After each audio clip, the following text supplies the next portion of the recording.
إن الحمد لله نحمده ونستعينه ونستغفره ونعوذ بالله من شرور أنفسنا ومن سيئات أعمالنا من يهده الله فلا مضل له ومن يضلل فلا هادي له وأشهد أن لا إله إلا الله وحده لا شريك له وأشهد أن محمدا عبده ورسوله يا أيها الذين آمنوا اتقوا الله حق تقاته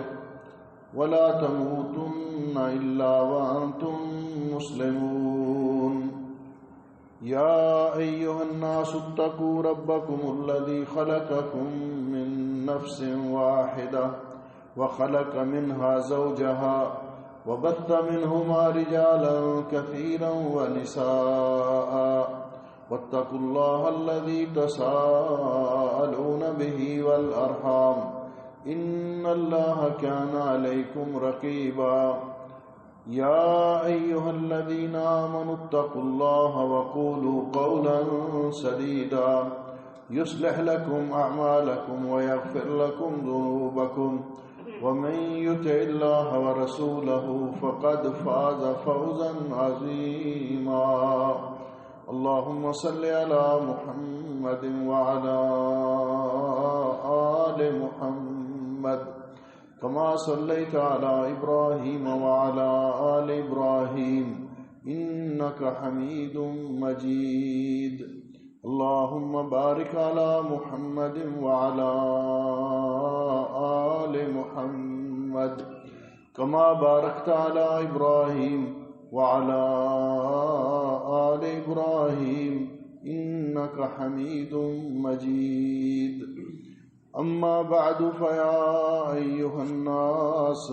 إن خير الحديث كتاب الله وخير الهدي هدي محمد صلى الله عليه وسلم وشر الأمور محدثاتها وكل محدثة بدعة وكل بدعة ضلالة وكل ضلالة في النار أعوذ بالله السميع العليم من الشيطان الرجيم وما الحياة الدنيا إلا متاع الغرور. قابل صد احترام بزرگوں، بھائیوں اور عزیزوں، آج کے خطبہ جمعہ کا عنوان ہے نبی اکرم صلی اللہ علیہ وسلم کی ایک پوری امت کو نصیحت اور حدیث پاک کی تشریح اغتنم خمسن قبل خمسن، 5 چیزوں کو 5 چیزوں سے پہلے غنیمت جانو، جس میں پیارے نبی حضرت محمد الرسول اللہ صلی اللہ علیہ وسلم نے زندگی کے تمام نشیب و فراز، انسان دنیا میں جن حالات سے دوچار ہوتا ہے اور جو تبدیلیاں دنیا کے اندر رونما ہوتی ہیں، ان سے ہمیں متنبہ فرمایا اور ہمیں یہ نصیحت فرمائی، جس طرح کہ حضرت عبداللہ ابن عباس رضی اللہ تعالیٰ عنہما سے مروی ہے، بیان کرتے ہیں قال رسول اللہ صلی اللہ علیہ وسلم لرجل وهو یعظہ، کہ نبی پاک صلی اللہ علیہ وسلم نے ایک آدمی کو نصیحت کرتے ہوئے یہ ارشادات فرمائے. آپ نے فرمایا اغتنم خمسن قبل خمسن، 5 چیزوں کو 5 چیزوں سے پہلے غنیمت جانو، اس لیے کہ پہلی 5 چیزیں ایسی ذکر کی جن میں انسان کے پاس ایک فرصت ہوتی ہے، موقع ہوتا ہے، ہمت ہوتی ہے، طاقت اور قوت ہوتی ہے کہ وہ کار خیر کر سکتا ہے. اس کے بعد 5 چیزیں ایسی ذکر کی جو اس کے اپوزٹ ہیں، متضاد ہیں، کہ جن سے دوچار ہو کر بعض اوقات انسان وہ کام نہیں کر سکتا جو اس کی پہلی کیفیت میں کر سکتا تھا. تو پہلے نمبر پہ آپ نے فرمایا شبابہ کا قبل حرم کا، اپنی جوانی کو بڑھاپے کے آنے سے پہلے پہلے غنیمت سمجھو. اور پھر فرمایا وصحتک قبل سقمک، صحت کو بیماری کے آنے سے پہلے پہلے غنیمت جانو، وغناک قبل فقرک، فقیری کے آنے سے پہلے پہلے امیری کو غنیمت جانو، وفراغک قبل شغلک، اور مصروفیت سے کے آنے سے پہلے پہلے فرصت کے ایام کو غنیمت سمجھو، وحیاتک قبل موتک، اور موت کے آنے سے پہلے پہلے اپنی زندگی کو غنیمت جانو۔ یہ 5 چیزیں جن میں پیارے نبی حضرت محمد الرسول اللہ صلی اللہ علیہ وسلم نے انسانی زندگی کے تمام اتار اور چڑھاؤ بیان کر دیے اور ہمیں متنبع کر دیا، تاکہ ہم اس اللہ کی دی ہوئی مہلت سے، دنیا کی اس زندگی سے استفادہ کر کے اپنے لیے کچھ زیادہ راہ جمع کر سکیں، کیونکہ یہ دنیا ایک مسافر خانہ ہے، دارالابتلاء ہے۔ اللہ رب العزت نے یہ فرصت ہمیں دی ہے اپنی آخرت سنوارنے کے لیے، اپنی آخرت کے لیے زیادہ راہ جمع کرنے کے لیے۔ اسی لیے کسی عربی شاعر نے بڑی اچھی بات کہی ہے،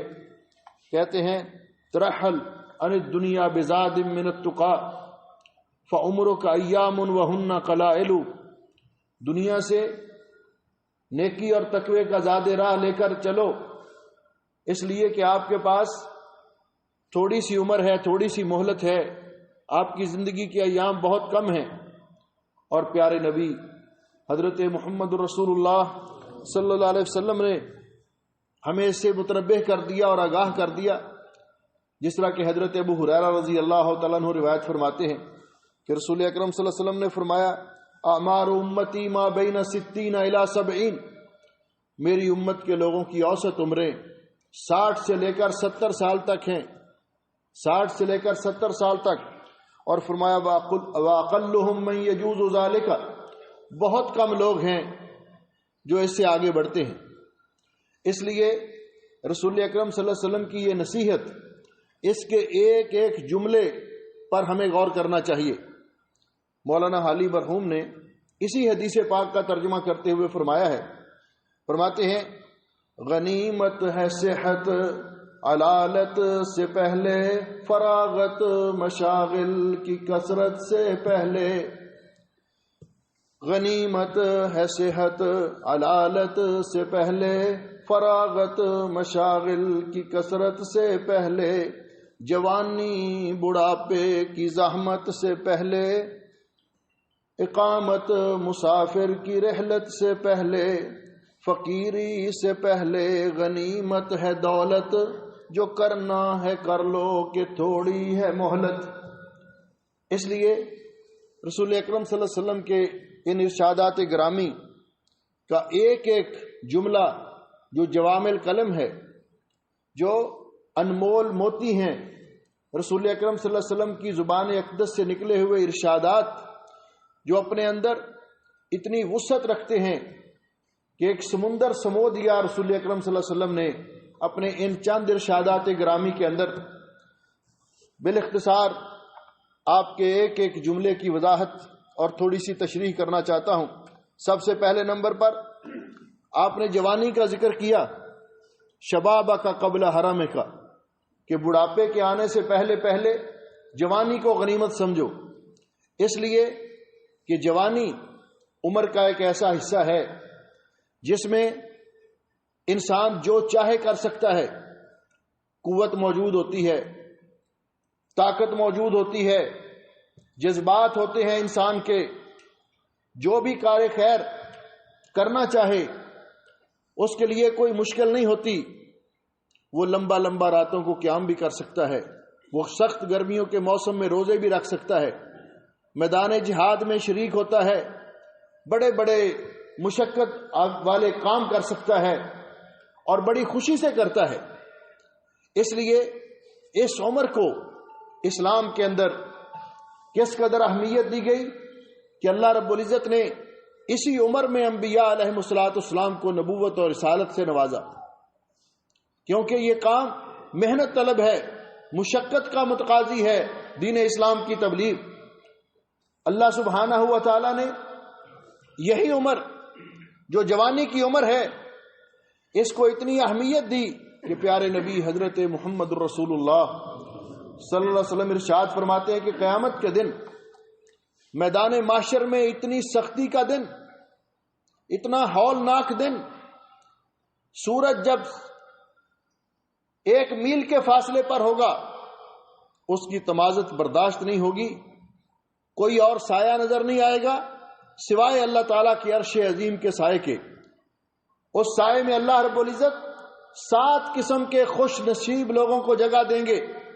7 قسم کے لوگوں کو، اور ان 7 قسم کے خوش نصیب لوگوں میں سے ایک وہ نوجوان بھی ہے۔ فرمایا رسول اکرم صلی اللہ علیہ وسلم نے وَشَابٌ نَشَأَ فِي عِبَادَةِ اللَّهِ، وہ نوجوان جس نے جوانی اللہ کی عبادت میں گزاری، اپنی جوانی کو پاک صاف رکھا، اپنی جوانی کو داغدار نہیں ہونے دیا،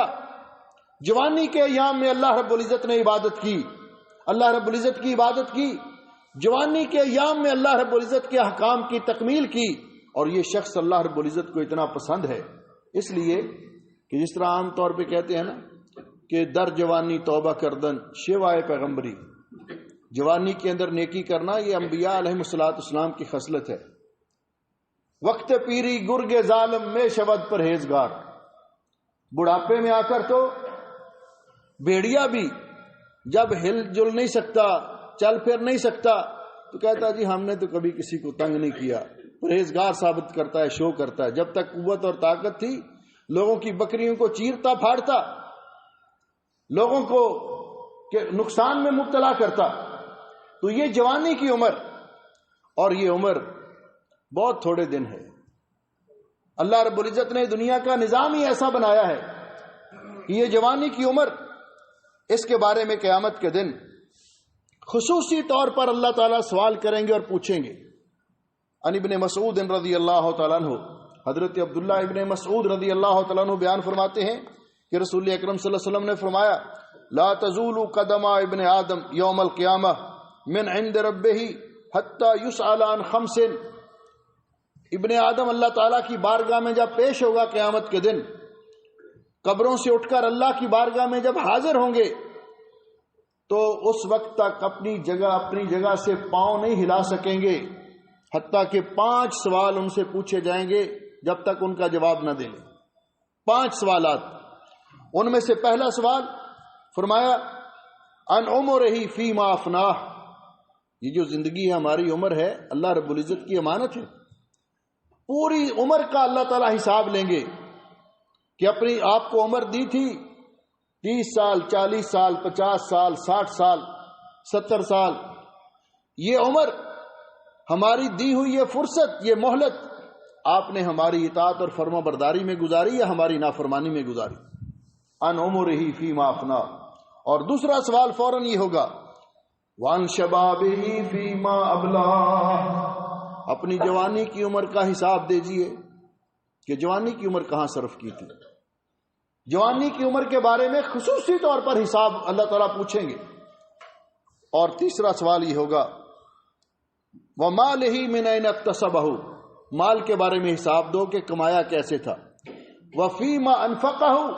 چوتھا سوال یہ ہوگا کہ مال خرچ کہاں کیا تھا۔ مال کے کمانے کے بارے میں بھی سوال ہوگا کہ حلال طریقے سے کمایا یا حرام طریقے سے، اور پھر خرچ کہاں کیا اس کے بارے میں بھی سوال ہوگا۔ اور پانچواں سوال یہ ہوگا وَمَاذَا عَمِلَ فِيمَا عَلِمَ،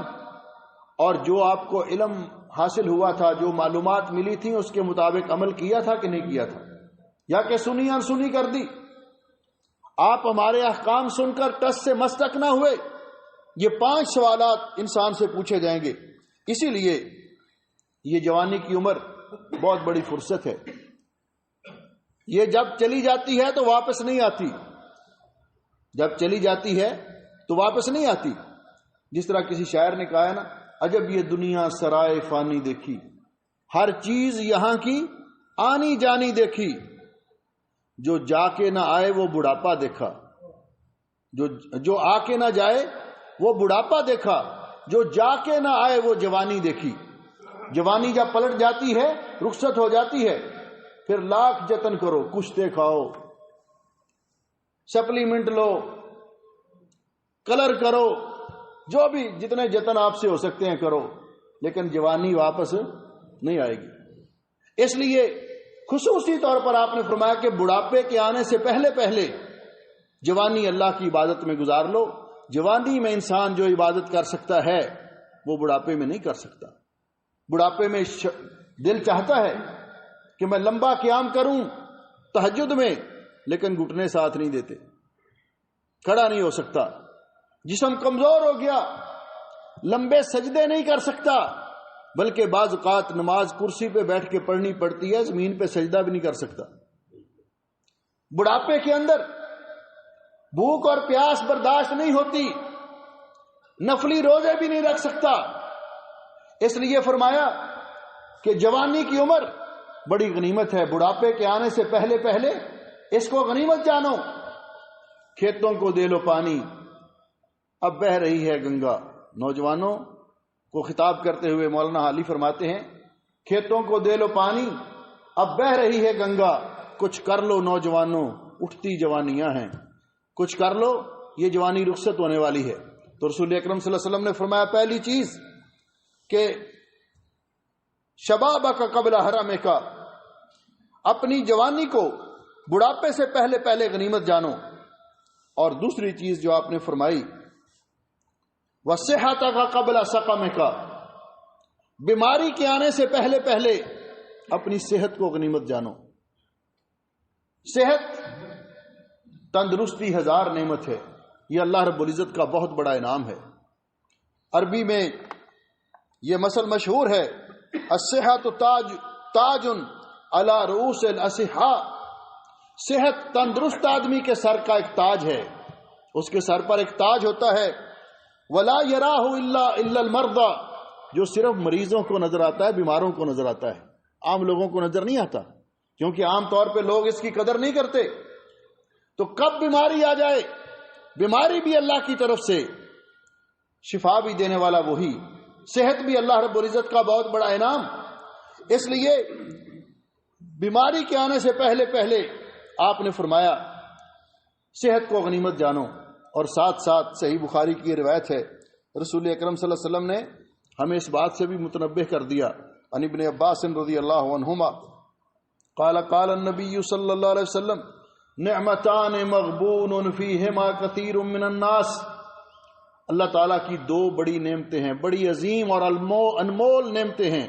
لیکن اس میں اکثر لوگ خسارے میں رہتے ہیں، بہت کم لوگ ان سے فائدہ اٹھاتے ہیں۔ یہ دو نعمتیں کون سی ہیں؟ آپ نے فرمایا الصحت والفراغ، ایک صحت اور تندرستی،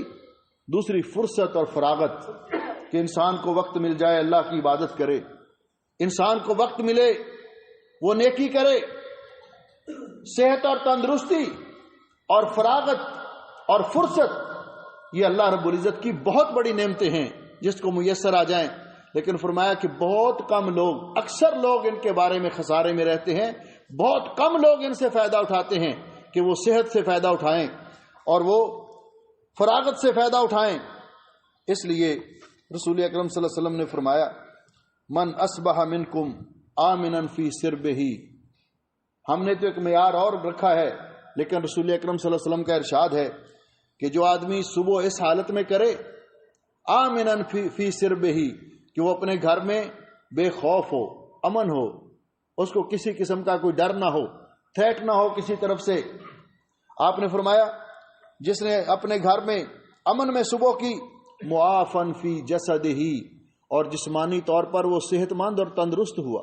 جسمانی طور پر وہ صحت مند اور تندرست ہوا، وَعِندَهُ قُوتُ يَوْمِهِ، اور اس کے پاس ایک وقت کے کھانے کے لیے سامان موجود ہے، کوئی اسٹور نہیں، راشن جمع نہیں، کچھ، ایک وقت کا کھانا اس کے پاس موجود ہے۔ تو آپ نے فرمایا یہ اتنا بڑا سعادت مند ہے، اتنا بڑا خوش نصیب ہے، فَكَأَنَّمَا حِيزَتْ لَهُ الدُّنْيَا، گویا کہ اللہ نے اس کو پوری دنیا کی نعمتیں عطا کر دی، پوری دنیا کی نعمتیں عطا کر دی۔ اس لیے آپ نے فرمایا کہ صحت کو غنیمت جانو، اور جو آدمی صحت کی حالت میں، تندرستی کی حالت میں اللہ کی عبادت کرتا ہے،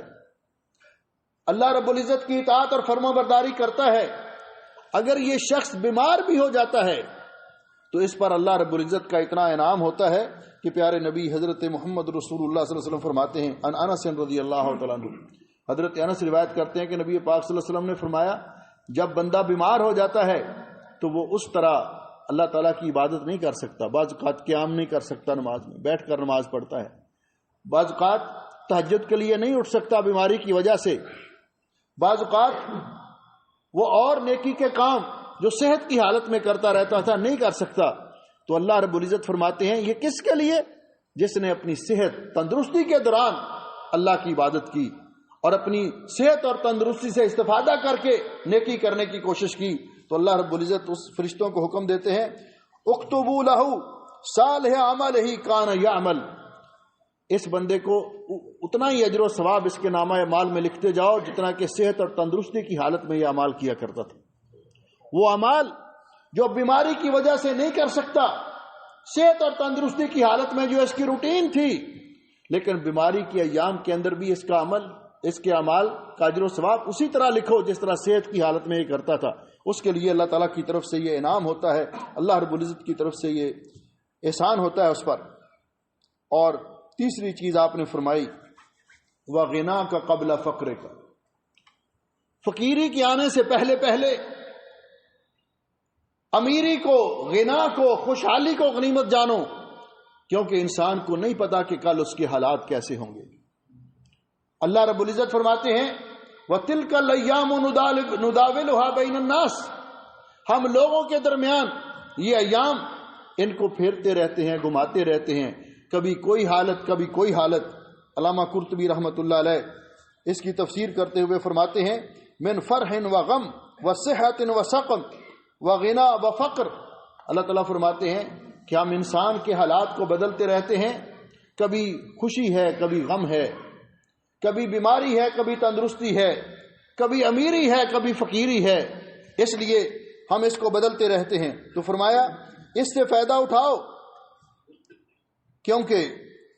بعض اوقات ایسے ہوتا ہے کہ انسان کے پاس مال تو موجود ہے، جب اپنا اختیار ہوتا ہے، اپنے ہاتھ میں کنٹرول ہوتا ہے، تو جہاں چاہتا ہے اللہ کی راہ میں خرچ کرتا ہے، مال میں جو اللہ کا حق ہے وہ ادا کرتا ہے، اللہ رب العزت برکتیں بھی عطا کرتا ہے اور یہ اپنی آخرت بھی سنوارتا ہے۔ اور جب کنٹرول، مال تو ہے، کاروبار تو ہے، کنٹرول اولاد کے ہاتھ میں آ گیا، اب ان کی مرضی، بابا جی کا جی چاہتا ہے خرچ کرنے کو، وہ کہتے ہیں نہیں جی نہیں، یہ ہم نے اپنا کچھ بنانا ہے، اور چاہت کے باوجود خرچ نہیں کر سکتے جب گتھلی کسی کے اور ہاتھ میں چلی جائے۔ اللہ کے اولاد ایسی ہو، جس طرح آپ نے یہ سنا ہوگا، یہ البیک والے، ان کے بارے میں بڑا مشہور ہے کہ ان کے کاروبار کو اللہ نے بڑی برکت دی، کیونکہ وہ بزرگ ایک وجبہ سیل کرتے اور اس میں سے 1 ریال اللہ کی راہ میں نکالتے۔ بعد میں جب ان کی اولاد آئی تو اولاد نے ان کو جب پتہ چلا تو انہوں نے کہا کہ بابا جی 1 ریال دیا کرتے تھے، ہم 2 ریال دیں گے، وہ 2 ریال دیتے ہیں۔ اور جو اولاد اللہ کی راہ میں خرچ نہیں کرنا چاہتی، اس کا واقعہ اللہ رب العزت نے قرآن پاک میں بیان کیا، باغ والوں کا سورۃ القلم میں۔ اس لیے انسان کے پاس جب امیری ہے تو اس میں اللہ کی راہ میں مال خرچ کر کے مال میں برکت بھی حاصل کرے، اپنی آخرت کا ذخیرہ بھی بنا لے، کیونکہ یہ اللہ رب العزت کے اختیار میں ہے۔ کسی عربی شاعر نے کہا ہے وما یدری الفقیر متی غناہ ولا یدری الغنی متی یعیل، کہ فقیر کو نہیں پتا کہ کب اللہ اس کو غنی بنا دے، راتوں رات اللہ تعالیٰ امیر بنا سکتا ہے، اور امیر کو نہیں پتا کہ راتوں رات وہ لاکھ پتی سے اس کی خاک اڑنے لگے اور وہ مفلس بن جائے، یہ اللہ کے اختیار میں ہے۔ اس لیے اللہ کی نعمتوں کا ہمیشہ شکر ادا کرتے رہنا چاہیے، شکر کے ساتھ نعمتیں قائم رہتی ہیں، بالشکر تدوم النعم، اللہ کا شکر ادا کرنے کے ساتھ انسان کی نعمت برقرار رہتی ہے۔ اور نبی پاک صلی اللہ علیہ وسلم نے فرمایا، حضرت ابن عباس رضی اللہ تعالیٰ عنہ فرماتے ہیں قال قال رسول اللہ صلی اللہ علیہ وسلم، رسول اکرم صلی اللہ علیہ وسلم نے فرمایا من اراد الحج فلیتعجل، جس آدمی نے حج کا ارادہ کیا اس کو اللہ نے استطاعت بخشی، اس کے پاس استطاعت ہے، مال جمع ہے، کہ وہ حج کرے، تو حج اللہ رب العزت نے ہر صاحب استطاعت مسلمان پر زندگی میں ایک مرتبہ فرض کیا ہے، اور علماء نے کہا کہ یہ علی الفور فرض ہے کہ پھر کوتاہی نہ کرے۔ رسول اکرم صلی اللہ علیہ وسلم اس کی وضاحت فرماتے ہیں، من اراد الحج فلیتعجل فانه قد یمرض المریض وتدل الدابہ وتعرض الحاجہ۔ اس لیے کہ بعض اوقات ایسے ہوتا ہے کہ بندہ بیمار ہو جاتا ہے، سفر کے قابل نہیں رہتا، بعض اوقات ایسے ہوتا ہے سواری میسر نہیں آتی، اب میسر ہے بعد میں سواری میسر نہیں آتی، یا کوئی اور رکاوٹ پیدا ہو جاتی ہے کہ انسان پھر کر نہیں سکتا۔ اس لیے انسان کو جو اللہ رب العزت نے امیری دی ہے، دولت دی ہے، اس دولت سے استفادہ کرتے ہوئے اس میں سے اللہ کا حق ادا کرے جو اللہ رب العزت نے رکھا ہے، فقراء اور مساکین، ضرورت مند لوگ، اور جن کا اللہ نے مال میں حق رکھا ہے اس کو ادا کرے۔ تو فرمایا وَغِنَا کا قبل فقر کا، اور اپنی امیری کو فقیری کے آنے سے پہلے پہلے غنیمت جانو۔ اس کے بعد رسول اکرم صلی اللہ علیہ وسلم نے فرمایا وَفَرَاغَ کا قبل شغل کا، اور اپنی فرصت کو مصروفیت سے پہلے پہلے غنیمت جانو۔ اللہ تعالیٰ نے فرصت دی ہے، موقع دیا ہے، اس سے موقع سے فائدہ اٹھا کر انسان اللہ تعالیٰ کی عبادت کرتا ہے، نیکی کے کام کرتا ہے۔ بعض اوقات ایسی مشغولیت ہو جاتی ہے، ایسی مصروفیت ہو جاتی ہے کہ اس کے لیے 5 وقت نماز پڑھنا مشکل ہو جاتا ہے۔ اس لیے جب اللہ تعالیٰ فرصت دیتا ہے تو فرصت کے ایام کو ضائع نہ کیا جائے۔ نبی پاک صلی اللہ علیہ وسلم نے فرمایا اس آیت کی تفسیر میں وَانذِرْهُمْ يَوْمَ الْحَسْرَةِ، ان لوگوں کو اس دن سے ڈرائیے جو حسرت کا دن ہے، قیامت کا دن۔ حسرت کس بات پہ ہوگی؟ ان لوگوں کو حسرت اس بات پہ ہوگی جنہوں نے یہ دنیا کی زندگی ضائع کر دی، کاش ہم بھی کوئی نیکی کر لیتے۔ اور یہ حسرت نیک لوگوں کو بھی ہوگی کہ کاش ہم زیادہ نیکیاں کر لیتے جتنی ہم نے کی ہیں۔ ان کو یاد آئے گا کہ ہمارا فلاں وقت گپ شپ میں گزر گیا تھا، کاش ہم وہ وقت گپ شپ میں نہ گزارتے، ہم وہ وقت بھی اللہ کا ذکر کرتے، وہ وقت بھی نیکی میں لگاتے، تو آج ہمیں افسوس نہ ہوتا، آج ہمارا درجہ بلند ہوتا، جنت میں ہمارا مقام عالی ہوتا۔ اس لیے فرمایا کہ اب انسان اپنی فراغت کو، فرصت کے ایام کو غنیمت جانے۔ اللہ سبحانہ و تعالیٰ کی بارگاہ میں دعا ہے کہ رسول اکرم صلی اللہ علیہ وسلم نے جس طرح ارشاد فرمایا کہ یہ جو اللہ رب العزت نے ہمیں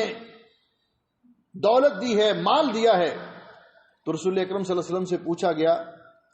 کہ سب سے بہترین صدقہ کون سا ہے؟ سب سے بہترین صدقہ کون سا ہے؟ رسول اکرم صلی اللہ علیہ وسلم فرماتے ہیں اتا رجل فقال یا رسول اللہ ای الصدقات اعظم، کون سا صدقہ سب سے عظیم ہے، سب سے زیادہ درجے والا ہے، سب سے زیادہ اعلیٰ ہے؟ تو آپ نے فرمایا وانت صدق وانت صحیح شحیح تخشى الفقر وتأمل الغنى، آپ اللہ کی راہ میں صدقہ کریں، آپ صحت مند اور تندرست ہوں، مال کی حرص بھی آپ کے دل میں ہو، فقیری کا ڈر بھی ہو، ایسی حالت میں آپ صدقہ کریں تو یہ صدقہ سب سے بہتر صدقہ ہے۔ ولا تمہل حتی اذا بلغت الحلقوم، آپ نے فرمایا اس کو لیٹ نہ کرو حتیٰ کہ جب نزع کا وقت طاری ہوا، بابا جی نے سمجھا مال جا رہا ہے، دولت جا رہی ہے، اب تو میری ہے ہی نہیں، تو اس وقت بلاؤ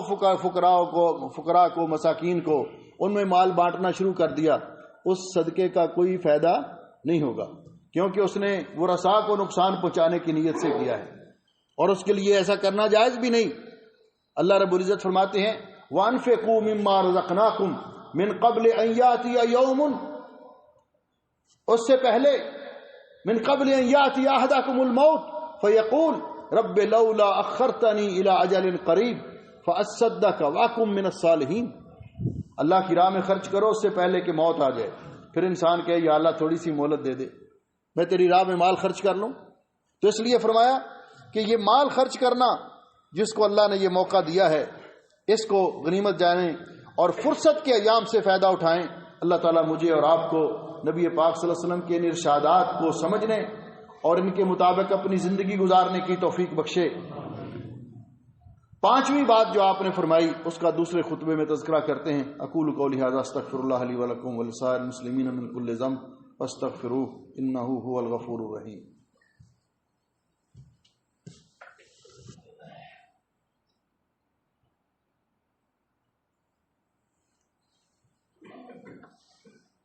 إن الحمد لله نحمده ونستعينه ونستغفره ونعوذ بالله من شرور أنفسنا ومن سيئات أعمالنا من يهده الله فلا مضل له ومن يضلل فلا هادي له وأشهد أن لا إله إلا الله وحده لا شريك له وأشهد أن محمدا عبده ورسوله أما بعد. آپ نے فرمایا وحیاتک قبل موتک، اپنی زندگی کو موت سے پہلے پہلے غنیمت جانو. زندگی کا پتہ نہیں ہے کہ کب اس کا اختتام ہو جائے. نبی پاک صلی اللہ علیہ وسلم نے حضرت عبداللہ ابن عمر رضی اللہ تعالیٰ عنہ کو نصیحت کرتے ہوئے فرمایا تھا اذا امسیت فلا تنتظر الصباح، جب شام ہو جائے تو صبح کا انتظار نہ کرو. آپ کے پاس کوئی گارنٹی نہیں ہے کہ آپ کو صبح نصیب ہوگی کہ نہیں ہوگی. وَإِذَا أَصْبَحْتَ فَلَا تَنْتَظِرِ الْمَسَاءَ، اور جب صبح کر لیں تو پھر شام کا انتظار نہ کرو. اور فرمایا خُذْ مِنْ صِحَتِكَ لِمَرَضِكَ، اپنی صحت کے ایام میں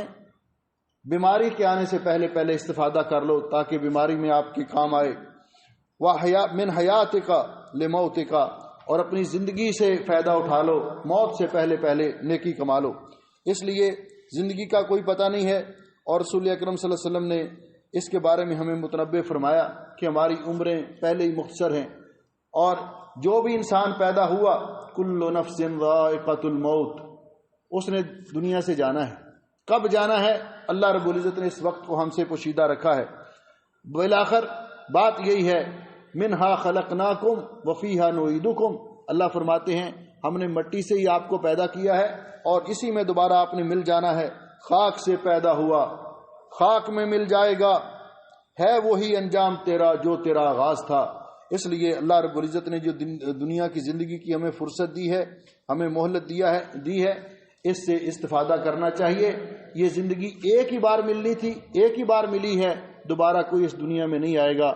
خواہش کریں گے کفار اور اللہ کے نافرمان کہ اللہ دوبارہ دنیا میں بھیج، لیکن ان کی یہ خواہش پوری نہیں ہوگی. اس لیے اس دنیا کی زندگی کو یہ بات سامنے رکھتے ہوئے کہ پتہ نہیں کس موڑ پہ زندگی کی شام ہو جائے، زندگی کا اختتام ہو جائے، انسان کو ہمیشہ اپنے آپ کو تیار رکھنا چاہیے. رسول اکرم صلی اللہ علیہ وسلم نے ہمیں اس کی طرف توجہ دلائی کہ وہ آدمی دانا ہے، عقل مند ہے، جو اپنے مرنے کے بعد کے زندگی جو ہے اس کے لیے اپنے آپ کو تیار کرتا ہے، اس کے لیے زادرہ جمع کرتا ہے. یہ دنیا کی زندگی یہ تو گزر ہی جائے گی. وَمَا الْحَيَاةُ الدُّنْيَا إِلَّا مَتَاعُ الْغُرُورِ، اس کا معنی بھی یہی ہے کہ دنیا کی زندگی اس میں نشیب و فراز آتے رہتے ہیں، ایک حالت پہ انسان نہیں رہتا. پیدا ہوا، پھر لڑکپن کا زمانہ، پھر جوان ہوا، پھر جوانی ڈھلنی شروع ہو گئی.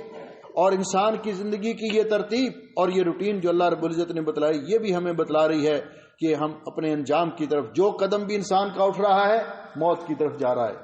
جو قدم بھی اٹھ رہا ہے قبر کی طرف جا رہا ہے. لیکن انسان کی یہ غفلت اور سستی کا یہ عالم ہے. جس طرح رسول اکرم صلی اللہ علیہ وسلم نے فرمایا کہ جب آدمی بوڑھا ہو جاتا ہے اس میں دو چیزیں جوان ہو جاتی ہیں، دو چیزوں کی ہرس اس کے دل میں جوان ہو جاتی ہے. ایک مال کی ہرس اور ایک بڑا بننے کی خواہش، یہ انسان کے دل میں جوان ہو جاتی ہیں. اور حالت یہ ہوتی ہے انسان کی جس طرح عام روٹین میں کہ نظر سوئے قدم سوئے مرکز، نظر سوئے دنیا، کدھر دیکھتے ہو کدھر جا رہے ہو، کہ قدم قبر کی طرف اٹھ رہے ہیں اور نظر دنیا کی طرف ہے، مجھے وہ بھی مل جائے، مجھے وہ بھی مل جائے، وہ بھی میرے پاس آ جائے. اس لیے انسان کو رسول اکرم صلی اللہ علیہ وسلم نے فرمایا کہ جو اپنے آپ کو ہمیشہ موت کے لیے تیار رکھتا ہے، من احب لقاء اللہ احب اللہ لقاءہ، اللہ تعالیٰ بھی جو اللہ تعالیٰ سے ملاقات کو پسند کرتا ہے. کون؟ مومن وہ اپنے آپ کو ہمیشہ تیار رکھتا ہے کہ موت آ گئی تو میں اپنے رب کے سامنے سرخ رو ہو جاؤں گا، کامیاب ہو جاؤں گا، اپنے آپ کو مطمئن پاتا ہے. ومن کرہ لقاء اللہ کرہ اللہ لقاءہ، جو اللہ تعالیٰ کی ملاقات کو پسند نہیں کرتا اللہ بھی اس کی ملاقات کو پسند نہیں کرتا. موت سے کون ڈرتا اور کون گھبراتا ہے؟ جو اللہ کا نافرمان ہے اور اللہ کا باغی ہے. اللہ سبحانہ و تعالی ہمیں توفیق بخشے کہ ہم جب دنیا سے جانا ہی ہے تو جانے کے لیے ہم تیاری کریں، اپنی موت کے لیے اپنے آپ کو تیار کریں. میرے بھائیوں، میں نے خطبہ عید میں بھی عرض کیا تھا کہ رمضان مبارک الحمدللہ اس کے روزے اللہ نے رکھنے کی توفیق بخشی اور آج ہم سے رخصت ہوا، لیکن روزے ہم سے رخصت نہیں ہوئے. رسول اکرم صلی اللہ علیہ وسلم نے فرمایا من صام رمضان من صام رمضان ثم اتبعہ ستا من شوال کان کصیام الدہر، جس نے رمضان کے روزے رکھے اور اس کے بعد اس نے شوال کے 6 روزے رکھے، گویا کہ اس نے سال بھر کے روزے رکھے۔ یہ روزے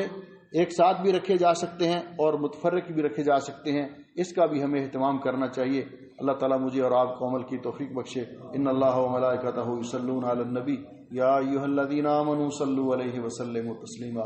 اللهم صل علی محمد وعلی آل محمد كما صليت على إبراهيم وعلى آل إبراهيم إنك حميد مجيد۔ اللهم بارك على محمد وعلى آل محمد كما باركت على إبراهيم وعلى آل إبراهيم إنك حميد مجيد۔ ربنا ظلمنا أنفسنا وإن لم تغفر لنا وترحمنا لنكونن من الخاسرين۔ اللهم تقبل منا الصيام والقيام وسائر صالح الأعمال۔ اللهم أنت الله لا إله إلا أنت نستغفرك ونتوب إليك۔ اللهم إنا نسألك جنة الفردوس ونعوذ بك من النار۔ اللهم إنا نسألك الصحة والعفة والعافية والمعافاة في الدنيا والآخرة۔ اللهم ارزقنا حسن الخاتمة، اللهم ارزقنا حسن الخاتمة يا حي يا قيوم برحمتك نستغيث۔ اللهم اشف مرضانا ومرضى المسلمين، اللهم اشف مرضانا ومرضى المسلمين، اللهم اقض حاجاتنا وحاجات المسلمين، اللهم اغفر للمسلمين الميتين۔ اللهم انت ولينا في الدنيا والآخرة، توفنا مسلمين والحقنا بالصالحين۔ اللهم اجعل هذا البلد آمنا مطمئنا رخاء سخاء وسائر بلاد المسلمين۔ سبحان ربك رب العزة عما يصفون وسلام على المرسلين والحمد لله رب العالمين۔